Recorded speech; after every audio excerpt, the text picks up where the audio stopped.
ছলনা ও লাঠিচার্জ সত্ত্বেও তার মাটিতে দেননি।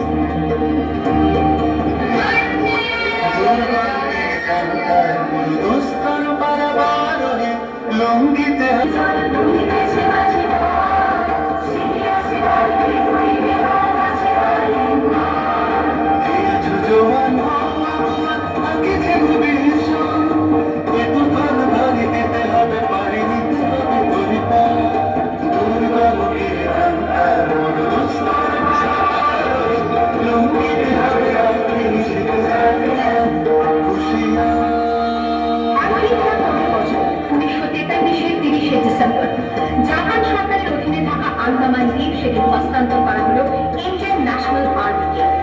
ওল্ড মাঠে তিরঙ্গা পতাকা তুললে এটাই স্বাধীন ভারতের মাটিতে প্রথম তেরঙ্গা ঝান্ডা।